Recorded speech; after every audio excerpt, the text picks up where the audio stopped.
Praise the lord. దేవునికి మహిమ కలుగును గాక. మన ప్రభువైన యేసు క్రీస్తు నామములో మీ అందరికీ నా శుభములు ఆశీర్వాదములు తెలియజేస్తూ ఉన్నాను. బైబిల్ గ్రంథములో నుంచి ఒక వచన భాగమును మనం చదువుకొని వాక్యాన్ని ధ్యానము చేద్దాము. ప్రకటన గ్రంథము 16వ అధ్యాయము 16వ వచనము. ఇదిగో నేను దొంగ వలె వచ్చుచున్నాను, తాను దిగంబరుడుగా సంచరించుచున్నందున జనులు తన దిశములను చూతిరేమో అని మెలకువగా ఉండి తన వస్త్రమును కాపాడుకున్నవాడు ధన్యుడు. ప్రార్థన చేసుకుందాం. ప్రేమ కలిగిన మా ప్రియమైన పరలోకపు తండ్రి, మమ్మలను శాశ్వతమైన ప్రేమతో ప్రేమించారు, మిక్కిలి ప్రేమతో ప్రేమించారు, అనంతమైన ప్రేమతో మమ్మలను ప్రేమించారు. మీ ప్రేమకై స్తుతులు స్తోత్రాలు వందనాలు తెలియజేస్తూ ఉన్నాను. ఇదిగో చదవబడిన పరిశుద్ధ లేఖన భాగములో నుంచి మాతో మాట్లాడండి, మా అందరితో మాట్లాడండి. వాక్యము వింటున్న వారందరినీ మీరు స్పందించమని, దర్శించమని, వాక్యము ద్వారా హృదయములను ఆత్మలను మీరు బలపరచమని యేసు నామమున ప్రార్థిస్తున్నాము పరమ తండ్రి, ఆమేన్. ప్రభునందు ప్రియులారా, చదవబడిన ఈ వాక్య భాగము క్రైస్తవులైనటువంటి వారిలో 90% క్రిస్టియానిటీకి ఈ వచనము బాగా తెలిసిన వచనమే, అందరికీ పరిచయమైన వచన భాగమనే మనము చదువుకున్నాం. ఈ వచన భాగములో నుండి ఇదివరకే నేను చాలా ప్రసంగాలు చేసినట్లు నాకు గుర్తు. ఇప్పుడు అదే వచన భాగములో మరొక కోణములో ఒక సత్యాన్ని మీ ముందుకు తీసుకురావాలని నేను దేవుని యొక్క ఆత్మ చేత ప్రేరేపించబడ్డాను. ఇక్కడ మనం చూస్తే యేసు ప్రభు ఒక రెండవ రాకడను గురించి కనబడుతుంది. ఆయన దొంగ వలె వచ్చుచున్నాను అన్నాడు. ఎందుకు అలా వస్తున్నాడు అనంటే, ఆయన వచ్చే సమయము ఎగ్జాక్ట్ గా వెలుగులో ఉన్న వారికి తప్ప చీకటిలో ఉన్న వారికి తెలియదు. కాబట్టి దొంగ వలె నేను వచ్చుచున్నాను అనే మాటను ఇక్కడ వాడుతున్నాడు. చీకటిలో ఉండటం అంటే దిగంబరులుగా ఉండటము, వస్త్రము లేకుండా ఉండటము, పాపములో ఉండటము అని అర్థం. అలాగే పాపములోనే ఉన్నటువంటి ప్రభువుని ఎరగని వారైనా సరే, ప్రభువుని ఎరిగిన వారైనా సరే, వారి జీవితాల్లో యేసు ప్రభు ఒక రాకడ ఒక దొంగ వచ్చినట్లుగానే ఉంటుందని ఈ వచనము మనకు తెలియజేస్తుంది. ఇందులో ప్రాముఖ్యమైన వచన భాగము ఏమిటి అనంటే, తన దిశములను చూతిరేమో అని మెలకువగా ఉండి తన వస్త్రమును కాపాడుకున్నవాడు ధన్యుడు. తన వస్త్రమును కాపాడుకున్నవాడు ధన్యుడు అని మనకు కనబడుతుంది. ఇక్కడ వస్త్రము అంటే రక్షణ అని అర్థము. బైబిల్లో రక్షణకు కొన్ని సాదృశ్యాలు ఉన్నాయి. బైబిల్లో రక్షణ శృంగము అని 18వ కీర్తన 2వ వచనము, 2వ సమూయేలు గ్రంథము 22:3 వచనాల్లో మనకు కనబడుతుంది. రక్షణ శృంగము, హార్న్ ఆఫ్ సాల్వేషన్ అని ఉంటుంది. రక్షణను శృంగముతో పోల్చారు. అలాగే రక్షణను 18వ కీర్తన 35వ వచనములో కేడముతో పోల్చారు. కేడము అంటే డాలు కంటే కొంచెం పెద్దగా ఉండి మనిషిని కవర్ చేస్తుంది. అలాగే ఎఫెసీ పత్రిక 5వ అధ్యాయంలో రక్షణ శిరస్త్రాణముతో పోల్చబడింది. అలాగే రక్షణ కొండతో పోల్చబడింది. నా రక్షణ కొండ అని కనబడుతుంది, నా రక్షణ శైలము అని కనబడుతుంది. ఇంకా రక్షణ బావులతో పోల్చబడింది. రక్షణాధారమైన బావులు అని యెషయా గ్రంథములో రాయబడి ఉంది. రక్షణ ఒక దినముతో పోల్చబడినట్లుగా 2వ కొరింథీ పత్రిక 6:3 వచనములో రాయబడి ఉంది. అలాగే రక్షణ అనేది ఒక మార్గముతో పోల్చబడింది. మార్గముతో పోల్చబడినట్లుగా మనం చూస్తున్నాం. రక్షణ ఓడతో పోల్చబడింది నోవాహు కాలములో. ఇంకా రక్షణ బాణముతో కూడా పోల్చబడింది. 2వ రాజుల గ్రంథం 13:17 వచనములో, 27వ కీర్తన 1వ వచనములో రక్షణ వెలుగుతో పోల్చబడింది. వెలుగుతో పోల్చబడింది. రక్షణ ప్రాకారముతో యెషయా గ్రంథం 26:1లో కూడా పోల్చబడింది. ఇలాగ రక్షణకు కొన్ని పోలికలు బైబిల్లో ఇచ్చాడు. అలాగ ఒక్కొక్క పోలికను మనము ధ్యానము చేస్తే, ఉదాహరణకు కొండను గూర్చి అనగా శైలమును గూర్చి ధ్యానము చేస్తే, రక్షణ దుర్గము అన్నాడు, దుర్గమును గూర్చి ధ్యానం చేస్తే, రక్షణ శృంగము అన్నాడు, ఆ శృంగమును గూర్చి అనగా హార్ను గూర్చి మనము ధ్యానము చేస్తే, జ్ఞానమును గూర్చి ధ్యానము చేస్తే, మార్గమును గూర్చి ధ్యానము చేస్తే ఒక్కొక్క సత్యాన్ని దేవుడు మనకి బయలుపరుస్తాడు. ఈరోజు రక్షణ వస్త్రమును గూర్చి మనము ధ్యానము చేద్దాం. వస్త్రము రక్షణకు పోలికగా ఉంది. మరి వస్త్రము రక్షణకు పోలికగా ఉంది అంటే, వస్త్రముతో మన శరీరాన్ని కప్పుకుంటాం కదా, మరి దిగంబరత్వము దేన్ని పోలి ఉందంటే పాపమును పోలి ఉన్నది. దిగంబరత్వము బైబిల్లో మనకి ఎలా కనబడుతుందంటే పాపముతో పోల్చబడింది. పాపముతో పోల్చబడింది. మన పాపమును అనగా మన దిగంబరత్వమును దేవుడు తన రక్షణ వస్త్రముతో కప్పాలని ఆశించాడు. తన రక్షణ వస్త్రమును మనకు కప్పుట కొరకే సింబాలిక్ గా వస్త్రహీనుడుగా ఆయన సిలువలో మన కొరకు ప్రాణం పెట్టాడు. సో రక్షణ అనేది వస్త్రముతో మనకు ప్రాముఖ్యముగా పోల్చబడింది. పాపం అనేది దిగంబరత్వమునకు సాదృశ్యముగా మనకి ఇక్కడ కనబడుతుంది. అయితే మనము మన వస్త్రాలు కప్పుకోకూడదు. మన సొంత తెలివితేటలతో మన పాపాన్ని కప్పుకోకూడదు. దేవుడిచ్చు వస్త్రమునే మనము కప్పుకోవాలి అని ఒక అద్భుతమైన పాఠము మనకు ఏదెను తోటలోనే ఆదికాండము 3వ అధ్యాయంలోనే దేవుడు మనకి నేర్పించాడు. ఇదివరకు మీరు వినే ఉంటారు, చాలా మంది ఈ విషయాన్ని చెప్పారు. ఆదామవ్వలు పాపములో పడిపోయిన తర్వాత వాళ్ళు దిగంబరత్వాన్ని కప్పుకోవటానికి అంజూరపు చెట్టు ఆకులతో కచ్చడములను చేసుకున్నారు. వారు ప్రైవేట్ పార్ట్స్ కనబడకుండా, వారి దిగంబరత్వము కనబడకుండా వారు దానితో కప్పుకున్నారు అనుంది. దేవుడు వచ్చి ఏం చేశాడు? వారి కొరకు బలి అర్పించి చర్మపు చొక్కాయలను చేశాడు. అంటే మానవుడు తన సొంత తలంపులతో తన పాపాన్ని కడుక్కోలేడు, తన పాపము నుండి విడుదల పొందలేడు. కొంతమంది వారి పాపము పోవటానికి ఎన్నో దాన ధర్మాలు చేస్తారు, మీ సొంత ఆలోచనలతో ఎంతో మంచి కార్యాలు చేస్తారు, ఎన్నో కొండలకు ఎక్కుతారు, మొక్కుతారు, ఎన్నో పూజలు పురస్కారాలు చేసుకుంటూ ఉంటుంటారు.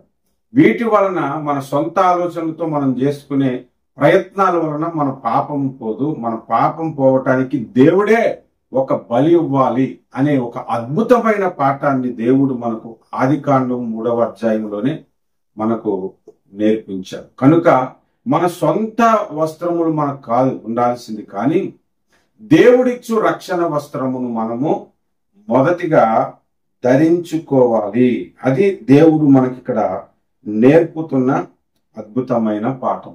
దేవుడు ఆయనను దేవుడుగా ఎరిగి, ఆయనే సృష్టికర్త అని ఎరిగి, ఆయన నా కొరకు ప్రాణం పెట్టాడు, నా పాపముల కొరకు తన రక్తమును కార్చాడు, నా పాపమును కడిగి నన్ను పరిశుద్ధినిగా చేసి పరలోక రాజ్యానికి యోగ్యునిగా చేయుట కొరకు తను బలి అయిపోయాడు అని ఆయన సువార్తను ఎవరైతే వింటారో, ఆయన త్యాగమును ఎవరైతే గ్రహిస్తారో, ఆయన ప్రేమను ఎవరైతే గుర్తిస్తారో, వారు నీటి బాప్తిస్మం పొందుకున్నప్పుడు ఈ రక్షణ వస్త్రము వారు ధరించుకున్నట్లుగా మనకు బైబిల్ చెప్తుంది.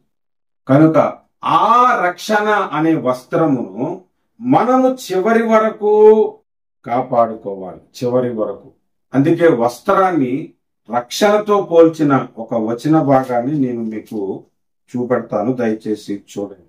యెషయా గ్రంథము 61వ అధ్యాయం, యెషయా గ్రంథము 61వ అధ్యాయము 10వ వచనము. శృంగారమైన పాగ ధరించుకొనిన పెండ్లి కుమారుని రీతిగాను ఆభరణములతో అలంకరించుకున్న పెండ్లి కుమార్తె రీతిగాను ఆయన రక్షణ వస్త్రములను నాకు ధరింపజేసి ఉన్నాడు. నీతి అను పైపట్టను నాకు ధరింపజేసి ఉన్నాడు. రక్షణ వస్త్రములు, నీతి అను పైపట్టను ఆయన మనకు ధరింపజేశాడు. ప్రతి క్రైస్తవుడు కూడా, రక్షణ పొందిన ప్రతి క్రైస్తవుడు కూడా ఈ రక్షణ అనే వస్త్రము కలిగి ఉన్నాడు. వస్త్రాలను గురించి బైబిల్లో ఒక చోట ఉల్లాస వస్త్రం అని, మరొక చోట ప్రశస్త వస్త్రం అని, మరొక చోట స్తుతుల వస్త్రం అని రాయబడి ఉంది. ఇదంతా ఒకటే. రక్షణ పొందిన తర్వాత మనం స్తుతించే వారిగా చేశాడు. మనకు రక్షణ అనేది ఉన్నదని తెలియజేశాడు. పెండ్లి కుమార్తె వస్త్రం అని మరొక చోట చెప్పాడు. అలాగే ప్రశస్త వస్త్రం అని ఆ రక్షణకు పెట్టిన పేర్లు అవన్నీ. ఆ వస్త్రమును మనము కాపాడుకోవాలి. ఆ వస్త్రమును మనము ఎలా కాపాడుకోవాలి, ఏ విధముగా మనము ఆ వస్త్రాన్ని కాపాడుకోవాలి అనేది బైబిల్ మనకి నేర్పిస్తుంది. మొట్టమొదటిగా దేవుడిచ్చే వస్త్రమును కాపాడుకునే విషయంలో మొట్టమొదటి విషయం ఏమిటంటే, వస్త్రమునకు మరకలంటకుండగా జాగ్రత్తగా కాపాడుకోవాలి. వస్త్రానికి మరకలు అంటకుండగా జాగ్రత్త పడాలి. ఉదాహరణకు జకర్యా గ్రంథము 3వ అధ్యాయము 3వ వచనం మనం చూస్తే, జకర్యా గ్రంథము 3వ అధ్యాయము 3వ వచనం.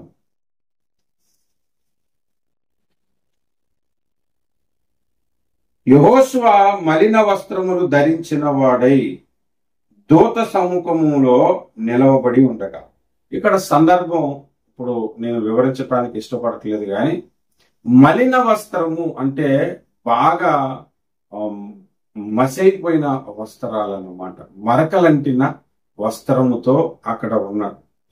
సాతాను ఫిర్యాది ఇదిగో ఇతడు పాపం చేశాడని వాదిస్తూ ఉన్నాడు అన్నమాట. యేసు ప్రభు అతనిలో ఏ పాపము లేదని తెలియజేస్తున్నాడు అక్కడ ఉన్నటువంటి సందర్భం. అయితే మన వస్త్రాలకు మట్టి అంటకుండగా, మన వస్త్రములకు మరక అంటకుండగా మొదట వస్త్రాన్ని కాపాడుకో. మనం కొత్తగా బట్టలు వేసుకున్నాం అనుకోండి, కొత్త బట్టలు కొనుక్కొని ఎక్కడైనా కూర్చునేటప్పుడు మనం అది శుభ్రంగా తుడుచుకొని అప్పుడు కూర్చుంటాం. లేదంటే ప్యాంటుకి ఆ కూర్చున్న దగ్గర మరక అంటుతుందేమో, లేదంటే మనం నడుచుకుంటూ వెళ్ళినప్పుడు కానీ, ఏదైనా గేటు ద్వారా అవతలికి వెళ్ళినప్పుడు కానీ దానికి తగలకుండా చొక్కాకు తగిలితే మరక అంటుకుంటుందేమో అని జాగ్రత్తగా వెళ్తాం. ఏదైనా తినేటప్పుడు ఒంటి మీద పడిపోకుండా జాగ్రత్తగా కొంచెం లోపలికి మనం బాడీని పెట్టుకొని ముందుకి మనం ఇలా వంగి భోజనం చేయటం కానీ తాగటం కానీ చేస్తాం. ఎందుకంటే బట్టల మీద పడితే మరక అంటుకుంటుంది. అలాగూ మన వస్త్రాన్ని మనం ఎలాగైతే కాపాడుకుంటామో రక్షణను కూడా ఆ రక్షణకు మరకలు అంటకుండగా మనం కాపాడుకోవాలి. వ్యభిచారం అంటకుండగా కాపాడుకోవాలి. అన్యాయములు చేయకుండా కాపాడుకోవాలి. న్యాయముగా ప్రవర్తించి కాపాడుకోవాలి. ఏ విధంగానైనా నా ఆధ్యాత్మిక జీవితము డ్యామేజ్ అవుతుందేమో, నా రక్షణ పాడవుతుందేమో అనే భయముతో మన రక్షణను మనం కాపాడుకోవాలి. మన సొంత రక్షణను మనం జాగ్రత్త చేసుకోవాలని బైబిల్ మనకి నేర్పిస్తుంది. కాపాడుకోవటం అంటే ముందు మరకలు అంటకుండగా జాగ్రత్త చేసుకోవాలి. ఒకవేళ ఎప్పుడైనా మరకలు అంటుకున్నాయి అనుకోండి, మనం ఏం చేస్తాం, వెంటనే ఆ డ్రెస్ని తీసుకొచ్చి వాషింగ్ మిషన్ లో వేసేసి వాష్ చేస్తాం. వాషింగ్ మిషన్ లో వేసిన తర్వాత కూడా మరక పోకపోతే ఆ మరక ప్రత్యేకంగా ఆ ఉన్న చోట నిమ్మకాయ రుద్దో ప్రత్యేకంగా వాష్ చేస్తాం 2-3 సార్లు పోవటానికి. అప్పటికి కూడా పోకపోతే దానికి స్పెషలిస్టులు చాకలి వాళ్ళ దగ్గర తీసుకెళ్తే ఏవైనా అవకాశం ఉంటుందేమో అని మనం ప్రయత్నం చేస్తాం కదా. అలాగే మన రక్షణను యేసు రక్తము చేత మనము కడుక్కోవాలని బైబిల్ మనకి చెబుతుంది. దయచేసి చూడండి, ప్రకటన గ్రంథము 7వ అధ్యాయము 14వ వచనం. అందుకు నేను, అయ్యో నీకే తెలియననగా అతడు ఇలాగు నాతో చెప్పాను, వీరు మహాశ్రమలలో నుండి వచ్చిన వారు గొర్రెపిల్ల రక్తములో తమ వస్త్రములను ఉదుపుకొని వాటిని తెలుపు చేసుకునిరి. చూడండి, గొర్రెపిల్ల రక్తములో తమ వస్త్రములను ఉతుకుకొని అంటే మనం ఆలోచించాలి. ఆయన రక్తము కడగబడటం అన్నమాట. పాపమును ఒప్పుకొని, ప్రభువా నన్ను శుద్ధి చేయి, నన్ను పరిశుద్ధపరచు, పవిత్రపరచు అని అడిగి మనకంటిన మరకలను కడుక్కొని శుద్ధి చేసుకొని తెలుపు నొందటం మన బట్టలు. ఈ విధముగా మన వస్త్రాన్ని మొదటిగా మనం కాపాడుకోవాలి. వస్త్రం విషయంలో మొట్టమొదటి విషయం ఏంటంటే, ధరింపజేశాడు ప్రభు మనకి, అది మనము ధరించుకోవాలి. రెండవది, ఆ వస్త్రాన్ని కాపాడుకోవాలి. ఆ కాపాడుకోవలసిన విధములో మొట్టమొదటిది మరకలంటకుండగా జాగ్రత్త పడాలి. ఒకవేళ మరకలు అంటినా యేసు రక్తములో దానిని కడుక్కోవాలి అని మనకు నేర్పిస్తుంది. రెండవది, కాపాడుకోవటం అంటే ఎలా కాపాడుకోవాలి? బట్టలు దుష్టుడు ఎత్తుకొని పోకుండానట్లు కాపాడుకోవాలి.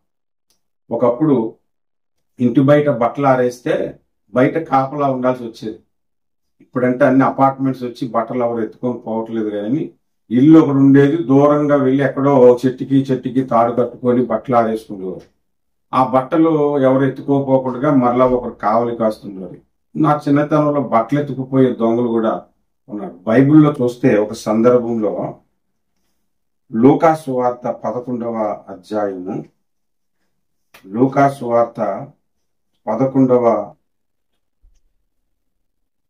10వ అధ్యాయం, లూకా సువార్త 10వ అధ్యాయములో మనం చూస్తే ఒక వ్యక్తి యెరూషలేము నుండి యెరికోకు దిగి వచ్చేస్తున్నాడు. యెరూషలేము అంటే పరలోకపు అనుభవము, యెరికో అంటే లోకపు అనుభవము. ఇంకా మనం చెప్పుకోవాలంటే యెరూషలేము అంటే ప్రార్థన జీవితము, యెరికో అంటే ప్రార్థన లేని జీవితము. యెరూషలేము అంటే పరిశుద్ధ జీవితము, యెరికో అంటే పరిశుద్ధత లేని జీవితము. యెరూషలేము అంటే దేవునితో సహవాసము కలిగిన జీవితము అని, యెరికో అంటే దేవునికి దూరం అయిపోయిన జీవితం అని. యెరూషలేము నుండి యెరికోకు దిగి వచ్చేస్తున్నప్పుడు దొంగలు అతన్ని పట్టుకొని వస్త్రమును దోచుకున్నారని కనబడుతుంది 30వ వచనములో. అందుకు యేసు ఇట్లనెను, ఒక మనుషుడు యెరూషలేము నుండి యెరికో పట్టణమునకు దిగి వెళ్ళుచు దొంగల చేతిలో చిక్కెను. వారు అతని బట్టలు దోచుకొని అతన్ని కొట్టి కొర ప్రాణముతో విడిచిపోయి అతనికి ఏం చేశారంటే బట్టలు ఎత్తుకొని పోయారంట. అతను బట్టలు, బంగారం పట్టుకెళ్ళిపోయారని చెప్పట్లేదు, జోబులో డబ్బులు పట్టుకెళ్ళిపోయారని చెప్పట్లేదు, బట్టలు పట్టుకొని వెళ్ళిపోయారని చెప్తాం. అంటే మనం ఎప్పుడైతే ప్రార్థనకి దూరం అవుతామో, మనం ఎప్పుడైతే దేవుని సహవాసమునకు దూరం అవుతామో, మనం ఎప్పుడైతే పరిశుద్ధతకు దూరం అవుతామో, ఎప్పుడైతే దేవుని మందిరానికి దూరం అవుతామో, దుష్టుని చేతికి దొరికినప్పుడు వాడు మన దగ్గర నుంచి దొంగిలించేది బట్టలు, అనగా రక్షణనే దొంగిలించటానికి వాడు ప్రయత్నం చేస్తాడు. కాబట్టి మనము దొంగల చేతికి దొరకకుండగా మన వస్త్రమును జాగ్రత్త చేసుకోవాలి. అంటే యెరూషలేములోనే ఉండాలి, ప్రార్థనా జీవితంలోనే ఉండాలి, పరిశుద్ధతలోనే ఉండాలి, దేవుని సహవాసములోనే ఉండాలి, దేవుని వాక్యం ఉన్న చోటనే, దేవుని వాక్యము లభించుచున్న సంఘములలోనే మనము ఉండాలి. అది దాటి వెళ్తే మన బట్టలు పట్టుకొని పోయే, మన బట్టలను దొంగతనం చేసే దుష్టుడున్నాడు. జాగ్రత్త అని మనకి బైబిల్ హెచ్చరిస్తుంది. అందుకే బట్టలు ఎలా కాపాడుకోవాలంటే మరకంటకుండా కాపాడుకోవాలి. రెండవది, దుష్టుడు ఎత్తుకొని పోకుండానట్లు కాపాడుకోవాలి. మూడవది, బట్టలు చినిగిపోకుండా కాపాడుకోవాలి.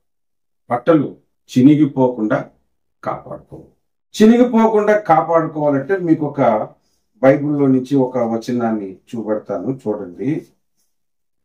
లూకా సువార్త 5వ అధ్యాయము 36వ వచనం.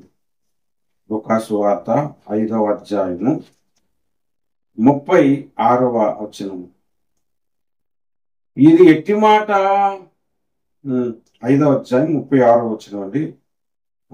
చూడండి. ఆయన వారితో ఒక ఉపమానం చెప్పాను. ఎట్లనగా ఎవడునూ పాత బట్టకు కొత్త గుడ్డ మాసిక వేయడు. వేసిన ఎడల కొత్తది దానిని చింపి వేయును.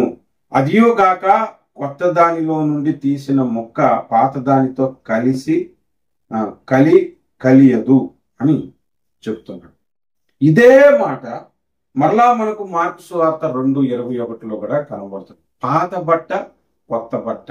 పాత బట్ట చినిగిపోయింది కదా అని, లేదంటే మాసిపోయింది కదా, మాసిక వేయటానికి అక్కడ కొత్త బట్ట వేయొద్దు. వేస్తే దాన్ని ఇంకా చించి పడేస్తుందని కనబడుతుంది. ఇక్కడ పాత బట్ట అంటే యేసు ప్రభు ఇచ్చిన రక్షణ. కొత్త బట్ట అంటే మన సొంత తలంపులతో ఆ రక్షణను పాడు చేసుకునే సిద్ధాంతం. ఆ సిద్ధాంతాలు ఇప్పుడు సంఘాలు ఎక్కువైపు ఒక్కొక్కరు ఒక్కొక్క పద్ధతిని పెట్టుకొని ఆ ఉన్న రక్షణని ఇంకా చించేసుకునేటట్లుగా, ఇంకా చినిగిపోయేలాగా చేసుకునే బలహీనమైన స్థితిలోనికి ఈనాడు క్రైస్తవ్యం దిగజారిపోతుంది. కనుక కొత్త కొత్త సిద్ధాంతాలు కనిపెట్టి, కొత్త కొత్త నూతనమైన పద్ధతుల్లో బోధలు కనిపెట్టి, కొత్త కొత్త అలవాట్లతో మందిరాలను నిర్మించి, మందిరాలలో ఆరాధనకు అర్థాలు మార్చేసి, ఆరాధనకు రకరకాలైనటువంటి కోతి వేషాలు వేసి ఆరాధనలు చేయటం ఉన్న రక్షణను ఇంకా చించి వేస్తుంది, ఉన్న రక్షణను ఇంకా పెరిగి వేస్తున్నట్టుగా మనకి కనబడుతుంది. కాబట్టి రక్షణను కాపాడుకోవాలంటే చినిగిపోకుండా నీ కొత్త సిద్ధాంతాల చేత నీ రక్షణను పోగొట్టుకోవద్దు. మొదటిగా మరకంటకుండా కాపాడుకోవాలి. రెండవది దొంగలెత్తుకొని పోకుండా కాపాడుకోవాలి. మూడవది చినిగిపోకుండా వస్త్రాన్ని కాపాడుకోవాలి. నాలుగవది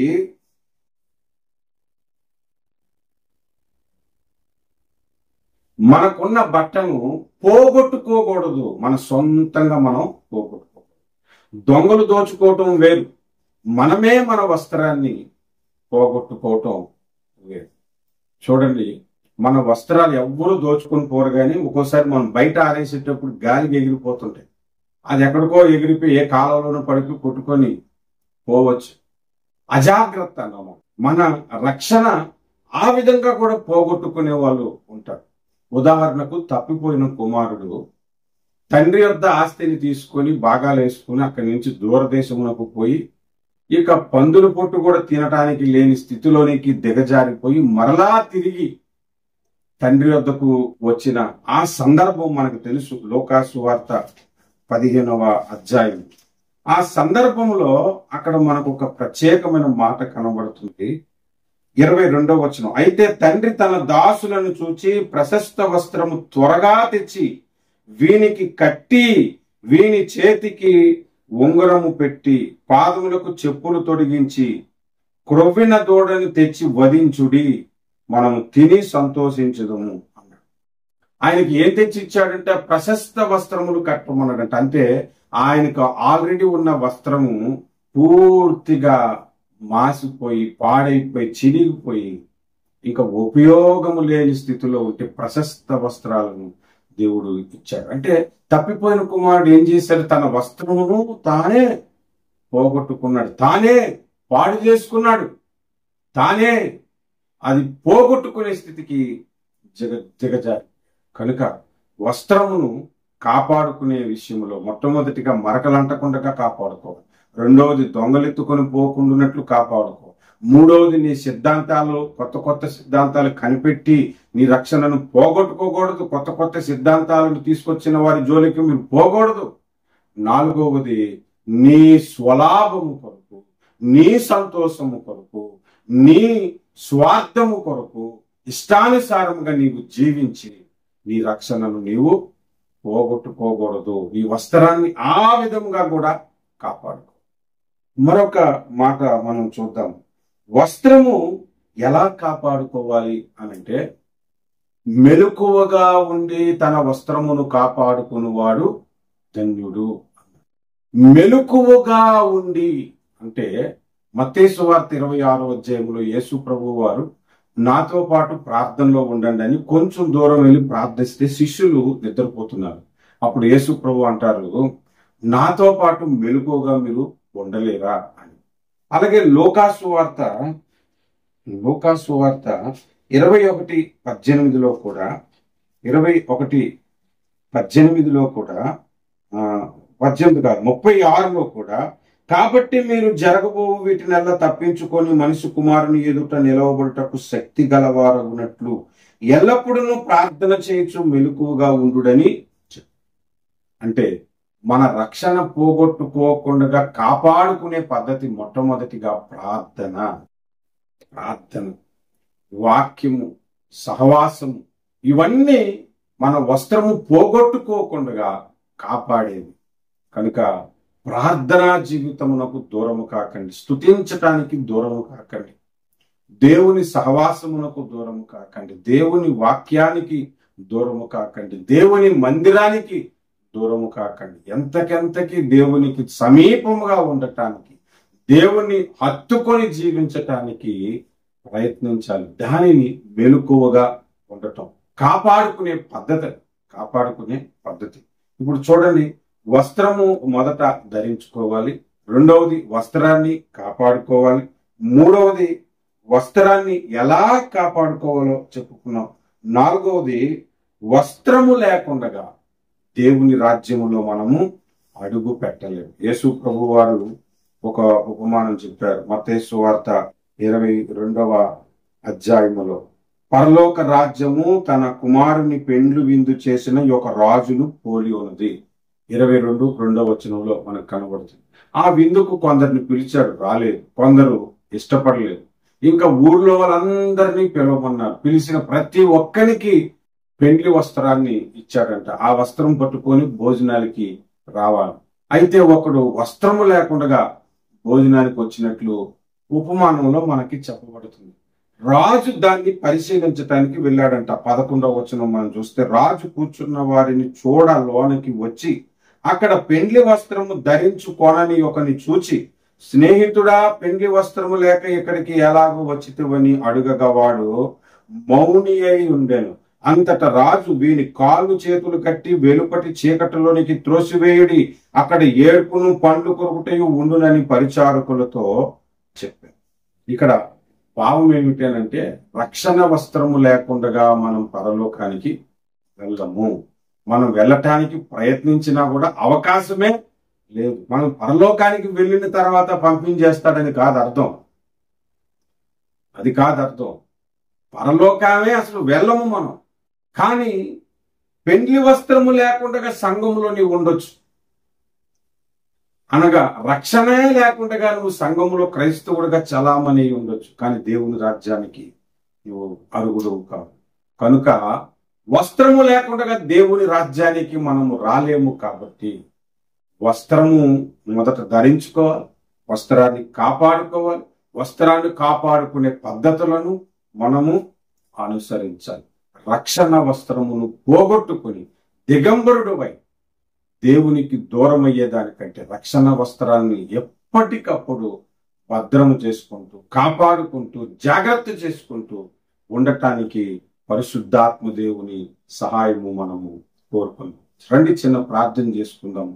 ప్రేమ కలిగిన మా ప్రియమైన పరలోకపు తండ్రి, మీరు అనుగ్రహించిన రక్షణ వస్త్రమును కాపాడుకోవటానికి అయా పరిశుద్ధాత్మ సహాయము మాకు సమృద్ధిగా దయచేయండి. పరిశుద్ధాత్ముడా, రక్షణ పోకుండానట్లు, రక్షణ కాపాడుకోగలిగినట్లు, రక్షణను మరకలంటకుండా జాగ్రత్త చేసుకోగలిగినట్లు అయా నా ఎడల మీరు కృప చూపించమని ప్రార్థిస్తూ ఉన్నాను. సహాయం చేయమని వేడుకుంటున్నాను. నా కుటుంబానికి ఆ కృప దయచేయండి.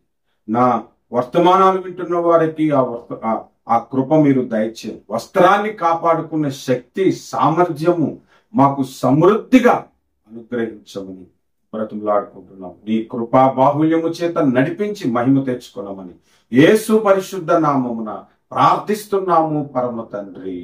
ఆమేన్, ఆమేన్.